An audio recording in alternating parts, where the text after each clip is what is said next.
আইফোনের আপডেট ইস্যুর যে প্রবলেমগুলো ফেস করতে হয় ওই প্রবলেমগুলোর মধ্যে এইটা একটা প্রবলেম।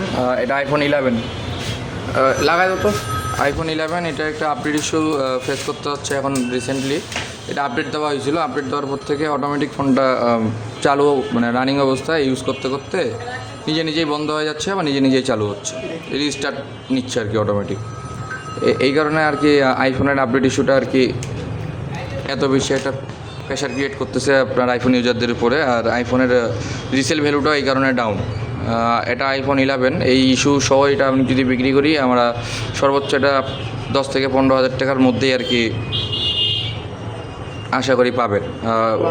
আপনার এটা ডিসপ্লে চেঞ্জ আছে আর এটা আলাদা ইস্যু, বাট সফটওয়্যারের যে ইস্যুটা এই ইস্যুটার কারণে যেই প্রবলেমটা হচ্ছে এই প্রবলেমটা সলভ করতে হলে এটা আমাদেরকে একটা ভালো নিয়ে যেতে হবে ভালো মেকারের কাছে, অথবা ঢাকায় একটা ভালো কোথাও নিয়ে যায় বা ভালো কোনো সার্ভিস ম্যানের কাছে নিয়ে যায় এই ইস্যুটা সলভ করাই নিতে হবে। মানে এই আপডেটেড ইস্যুগুলোর কারণে আইফোন আপডেট দেওয়ার একটা রিস্ক, একটা ভয় চলে আসছে আইফোন ইউজারদের মধ্যে। তো আমার মতে আইফোন আপনারা এখন কেউ আপডেট দিয়েন না, আপডেট দিলে অনেক রকমেরই ইস্যু হচ্ছে। আর এই আপডেট ইস্যুগুলো কিন্তু সলভ করতে গেলে আইফোনটা খুলে আপনাকে সার্ভিস করতে হচ্ছে ভালো টেকনিশিয়ানের কাছে।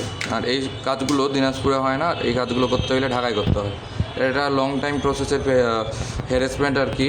তো এই কারণে আইফোন ইউজাররা আইফোনটা মোটামুটি আপডেট না দেওয়ারই চেষ্টা করবেন, এটাই আপনাদের জন্য ভালো। আপনাদেরকে আমি দেখাই দিই আরও একবার প্রয়োজনে। এটা পাসওয়ার্ডটা কত ভাইয়া?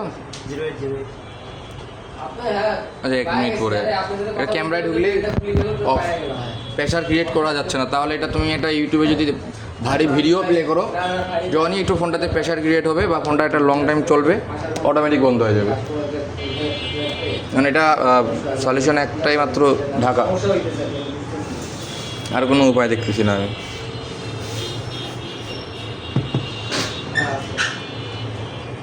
$200 $200